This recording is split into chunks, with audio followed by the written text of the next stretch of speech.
God. The Detroit Lions at the Arizona Cardinals. You know what? The Lions and Cardinals is the game of the week here, kids. I hate to tell you. I mean, maybe you can make a case for Pat's Colts, but 7-2 versus 8-1. It doesn't get much better than that. And the problem is that Carson Palmer is not going to be under center. Drew Stanton, Bruce Arians says they can still win the Super Bowl. I'm a skeptic. Call me a jerk. That being said, the Detroit Lions, Calvin Johnson is back. When he's back, they are one of probably the more deadliest offensive teams in the league. The Arizona Cardinals are first in takeaway differential, plus 12. That speaks to ball security. It speaks to a defense that is opportunistic. They are ranked third in rushing defense. What's scary here for the Cardinals is they are 30th in passing yards allowed. And the Lions, for as lackluster as they have been at times, minus Calvin Johnson, are still ninth in the league. That Lions defense is legit. It is. They are ranked first in points allowed, third in passing yards allowed, and second in rushing yards allowed. It is going to be a slow go for the Arizona Cardinals.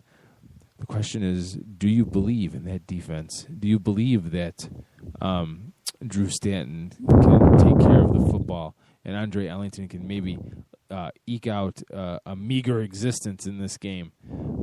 I do. Just because they're the home team, I'm going to pick Arizona in this game. It's a toss-up game to me. I'm going with the home team. You know, Keith, I initially was going to go with the Cardinals, but I go with the Lions now that I've had an opportunity to closely look at this game. And the bottom line is that the Lions have the number one defense in the league in terms of scoring at 15.8 points per game. And I just do not see Drew Stanton coming near the kind of talent and quality play that you get out of a Carson Palmer. In fact, in the 3.5 games that he played while Palmer was out previously with his shoulder injury, I want to say he only threw a couple of touchdowns. That is not the kind of quarterback that you want leading your team. And I like Andre Ellington this week only insofar as while the Lions don't give up a bunch of yards, he's a running back that's going to work in the passing scheme as well. So you're gonna go with him because of the number of touches that he gets, but he may not have, let's say, the games that he's had in the last couple weeks. I like Larry Fitzgerald as a wide receiver 2, Michael Floyd as a wide receiver 3. For the Lions, start Matt Stafford, start Calvin Johnson, start Golden Tate, maybe Reggie Bush, maybe is a flex player as an RB2 because he'll be involved in the passing game.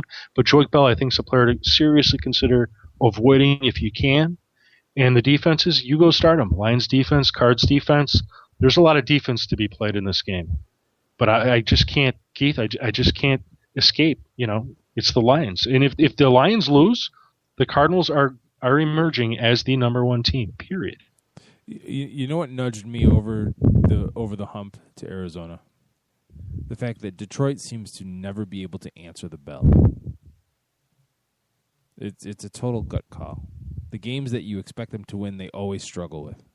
Always. It's just. I know it's a new coach this year. It's the Colts. See, but the thing is this for me is the Cardinals do give up about 275 passing yards per game.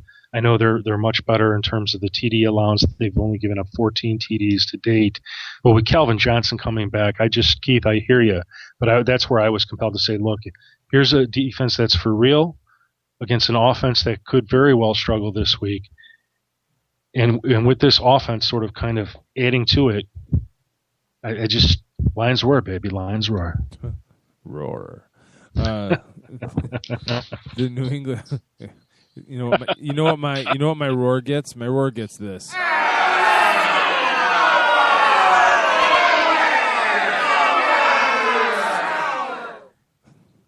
What'd you do? Find a CD with sound effects? No, the wonderful services at Spreaker, the DJ console has all these sound effects. I never usually cue them up because they are a bit cheesy, but they work tonight. I did it on a whim because I think we need to be more off the cuff. But But I do like that because that's sort of the sound effect when the two of us disagree that you should play. Yeah, something. Or the line from 300. This is Sparta. And just something that evokes a image of clash and struggle and violence in your head. Hey, wait a minute. Why are you bringing my people in, and why are you demeaning their name? It wasn't demeaning. I love that movie. Oh, if my kids weren't asleep right now, I'd do a spot on impersonation of Leonidas in that movie. Anyway, the New England Patriots travel to the Indianapolis Colts. This is probably the 1A game of the week here. Brady versus Luck, the old guard versus the next generation. I can't believe we're calling Tom Brady the old guard, but it is what it is, folks. We all get older. Remember when 3,000 yards passing used to be a good milestone for a season? Well, guess what? Luck's got that already. 3,085 yards, 26 touchdowns to 9 interceptions for Andrew Luck. The Colts are third in points scored. They're 11th in points allowed. The Patriots are fourth in points scored. They're 12th in points allowed.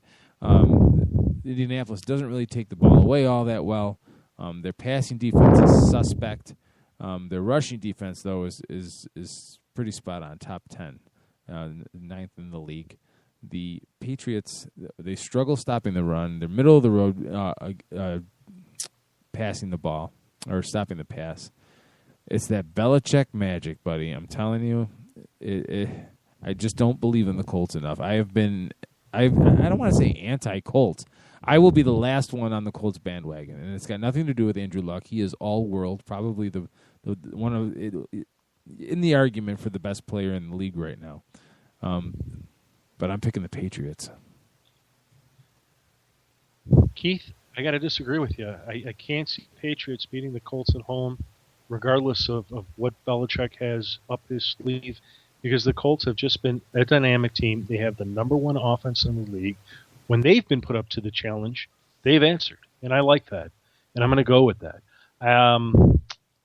I think this is a game because it's got this sort of medium scoring feel. It's somewhere about 23-21 to a high scoring feel, 32-30. That you play all the playmakers in this one. Tom Brady, Shane Vereen, Rob Gronkowski, Julian Edelman, Brandon LaFell for the Colts, Andrew Luck, Ahmad Bradshaw, Reggie Wayne, Dwayne Allen, T.Y. Hilton, who I must also add gets the privilege of playing against Darrelle Revis, and I know that will make many and plenty fantasy footballers nervous. But if you're like me, who has him on one team, I mean, I'm trying to find a way to say to myself, does it make sense to bench him?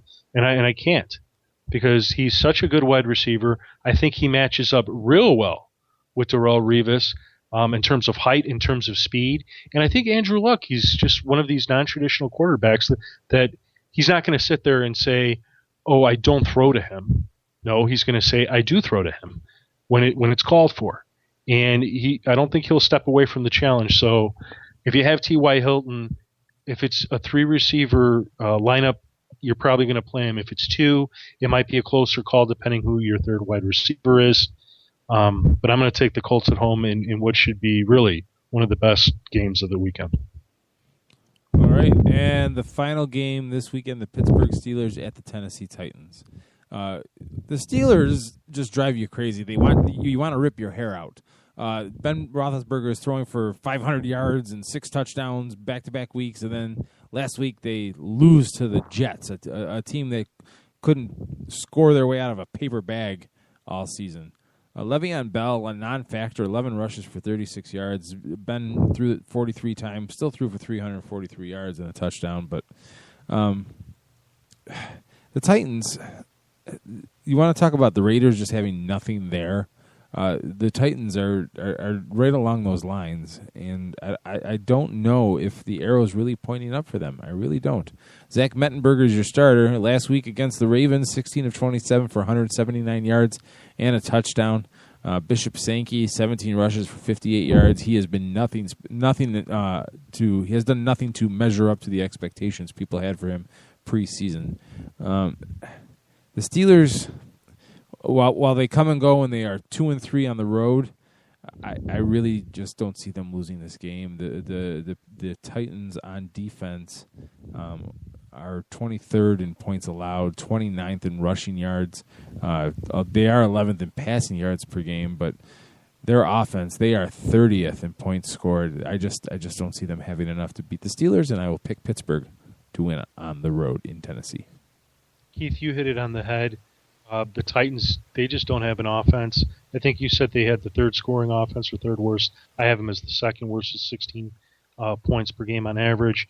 And it's even worse that they've given up 10 rushing touchdowns because they're letting teams basically control the ground game. And if you can control the ground game, you can control the clock. There's too many things you can do. And that's all bad for rookie quarterbacks that are put in the position from playing from behind.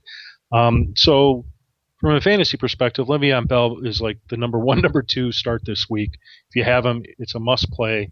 Antonio Brown, Martavis Bryant, must starts. You just keep playing these guys.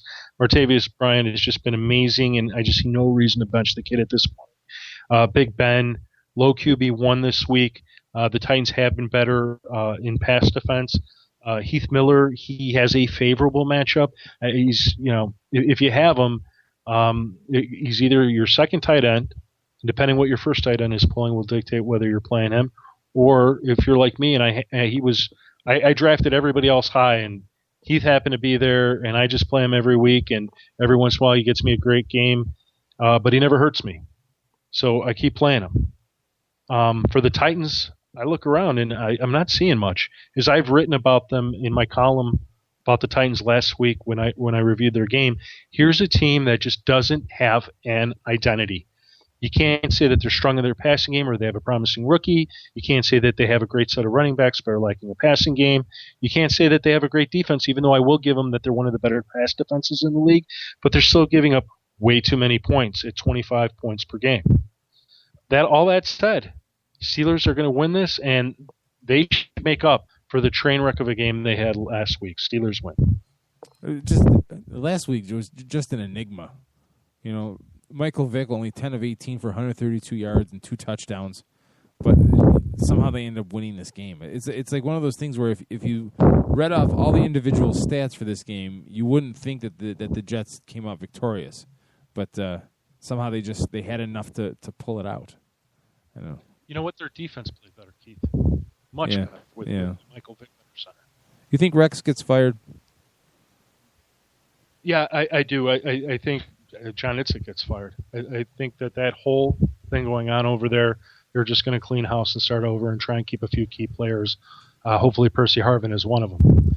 So now Itzik is in his second year there. I mean, it's very similar to what I hate to keep harping on the Bears, but it's very similar to what Bears fans are going through, where myself included, I'm willing to at least give a thought to the possibility that Mark Trestman needs to be fired, but you pause, you take emotion out of it, you start to think,